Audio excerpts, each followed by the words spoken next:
வணக்கம் நண்பர்களே, ஜான்சிஸ் கிச்சனுக்கு உங்கள் அன்போடு வரவேற்கிறேன்.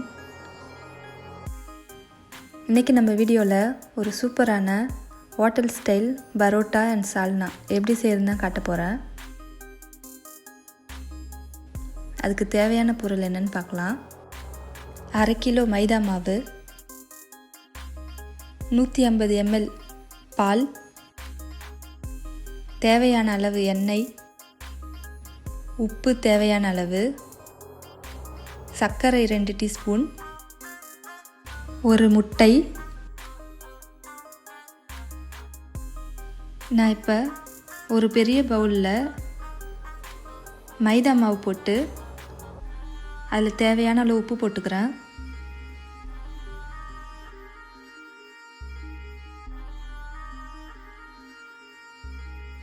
அதே மாதிரி 2 டீஸ்பூன் சர்க்கரை போடுறேன்.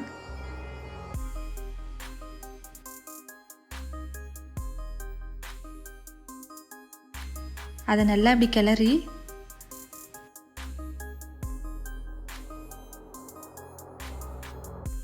நடுவில் ஒரு முட்டை உடைச்சி ஊற்றி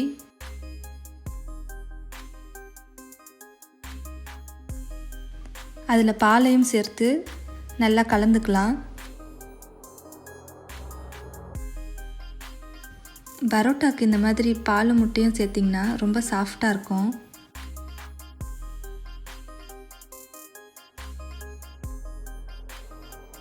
அதுக்கப்புறம் அதில் கொஞ்சம் கொஞ்சமாக தண்ணி விட்டு பிசைஞ்சிக்கலாம்.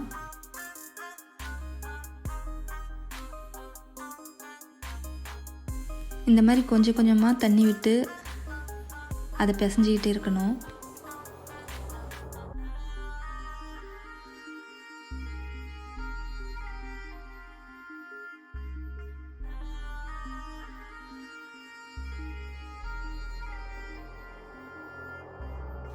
அதுக்கப்புறம் நான் அதை ஒரு பலகைக்கு மாற்றிக்கிறேன். நீங்கள் வேணால் ஒரு தட்டு அந்த மாதிரி யூஸ் பண்ணிக்கலாம். இந்த மாதிரி இழுத்து இழுத்து பிசைங்க, அப்போ தான் நல்லா சாஃப்டாக இருக்கும் பரோட்டா. மறுபடியும் அதில் கொஞ்சம் எண்ணெய் விட்டு இந்த மாதிரி நல்லா அழுத்தி பிசையலாம்.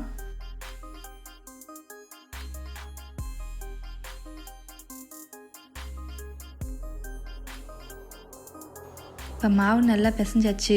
இதை மறுபடியும் அந்த பவுலில் போட்டு கொஞ்சமாக மேலே எண்ணெய் விட்டு மூடி வச்சிடலாம். அப்போ தான் மாவு காயாமல் இருக்கும்.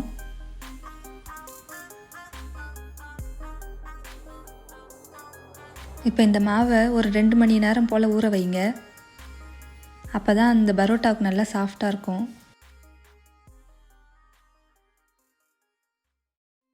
இப்போ 2 மணி நேரம் ஆயிடுச்சு. மாவு எடுத்து எப்படி இருக்குன்னு பார்க்கலாம்.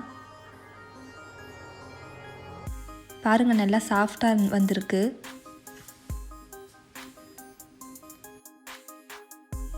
இப்போ அந்த மாவை கொஞ்சம் கொஞ்சமாக பிச்சு உருண்டையாக பிடிச்சி வச்சுக்கலாம்.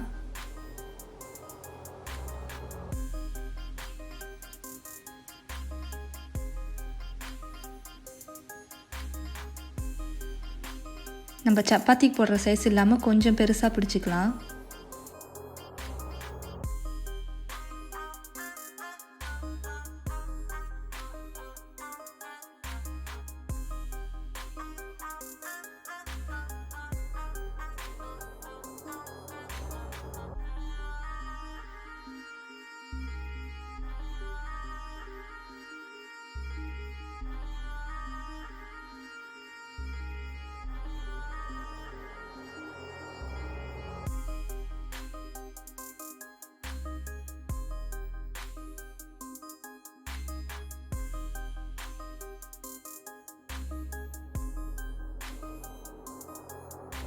மறுபடியும் அது மேலே எண்ணெய் விட்டு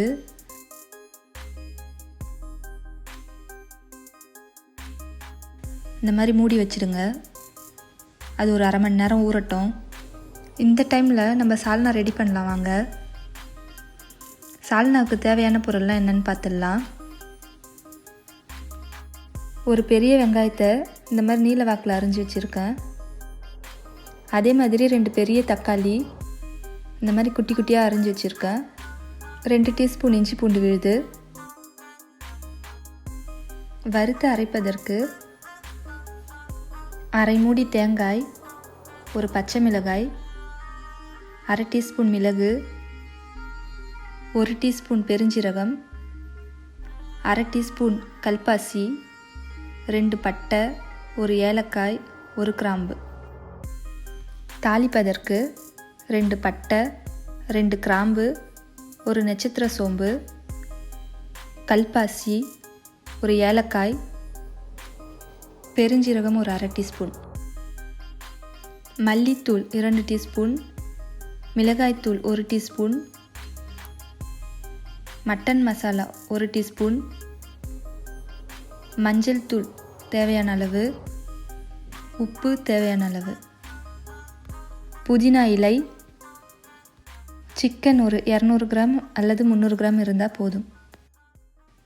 வாங்க இப்போ எப்படி செய்கிறதுன்னு பார்க்கலாம். ஒரு பாத்திரத்தில் கொஞ்சமாக எண்ணெய் விட்டுக்கோங்க.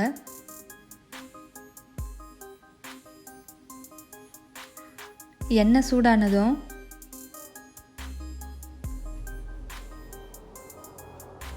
பட்டை, கிராம்பு, மிளகு, ஏலக்காய் இதெல்லாம் சேர்த்து நல்லா வெடிக்க விடலாம்.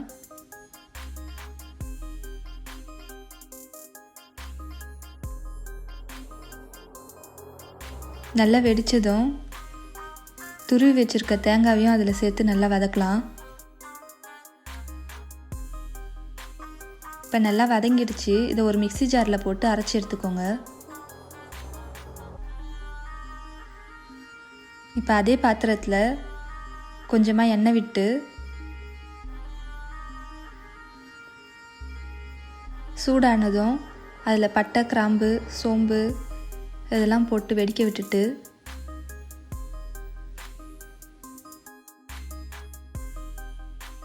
அதில் வெங்காயம் சேர்த்துக்கிறேன்.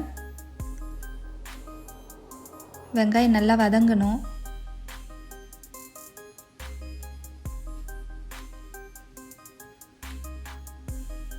நல்லா ப்ரௌன் கலரில் வர வரைக்கும் வதங்க விடுங்க.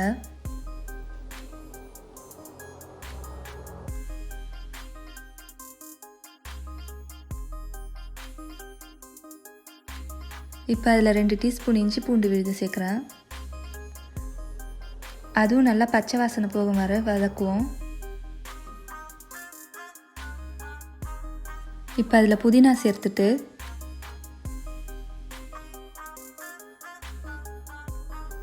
அடுத்து தக்காளியும் சேர்த்து நல்லா வதக்க விடலாம்.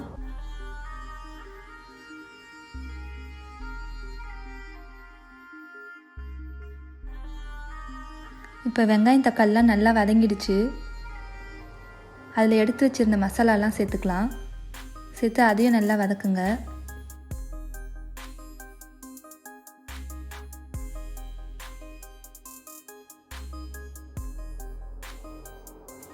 இப்போ அதில் சிக்கன் போட்டுட்டு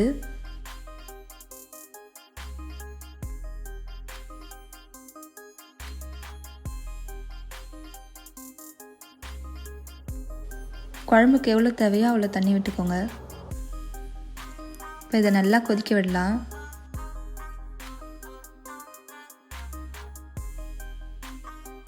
இப்போ நல்லா கொதிச்சிடுச்சு. இதில் அரைச்சி வச்ச விழுதை சேர்த்துக்கலாம். அதையும் நல்லா கொதிக்க விடுங்க.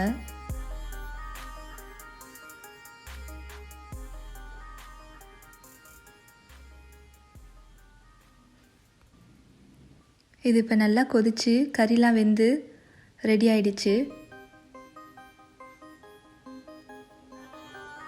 இப்போ உப்பு காரம்லாம் டேஸ்ட் பண்ணி பார்த்துங்க.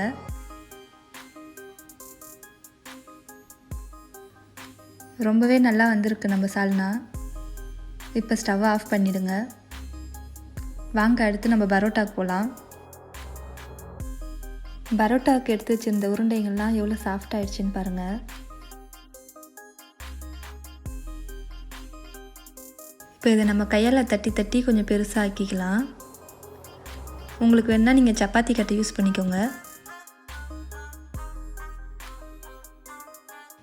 இதில் இந்த மாதிரி அடிக்கடி எண்ணெய் விட்டு விட்டு இழுத்து விட்டுக்கோங்க. அப்போ தான் நல்லா மெலிசாகும்.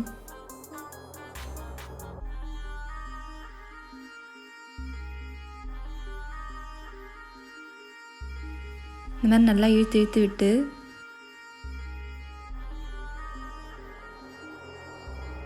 இப்படி கையாலே இழுத்து இழுத்து விடுங்க. அதுக்கப்புறம் இந்த இழுத்த மாவை மேல் பக்கமும் கீழ் பக்கமும் இப்படி மடித்து மடித்து விட்டுக்கோங்க.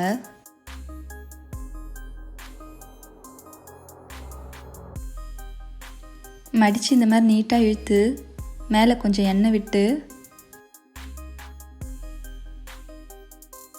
இப்படி அதை சுற்றிக்கோங்க. இதில் எண்ணெய் விட்டு விட்டு செஞ்சால் தான் உங்களுக்கு அந்த லேயராக வரும். இந்த மாதிரி சுற்றி சுற்றி இந்த மாதிரி எடுத்து வச்சுக்கலாம்.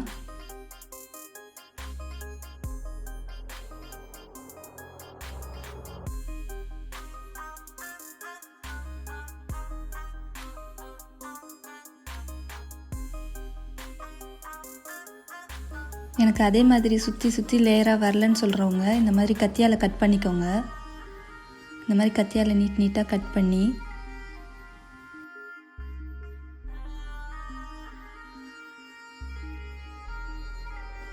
அதே மாதிரி அதில் எண்ணெய் விட்டு இழுத்து சுற்றிக்கோங்க.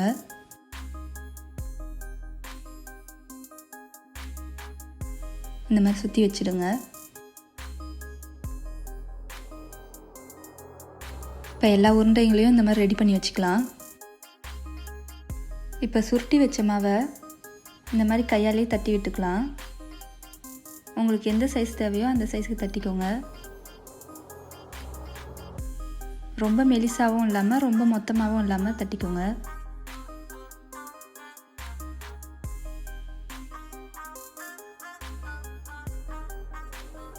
இப்போ ஒரு அடுப்பில் தோசைக்கல் வைக்கிறேன். அது நல்லா சூடாகட்டும். நல்லா சூடானதும் இந்த பரோட்டா அப்படி ஒன்று போட்டு 2 நிமிஷம் வேகட்டும். நான் இதில் எண்ணெய் விடல, நீங்கள் வேணும்னா விட்டுக்கோங்க. இப்போ அதே மாதிரி இந்த பக்கம் திருப்பி போட்டுடலாம்.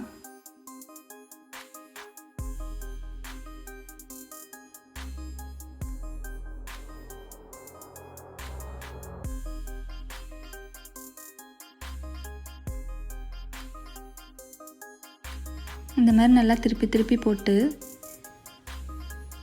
வெந்ததும் எடுத்து வச்சிடலாம்.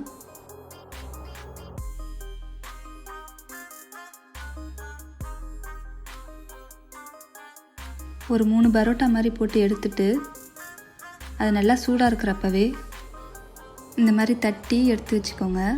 அப்போ தான் அதில் நல்லா லேயர் லேயராக வரும்.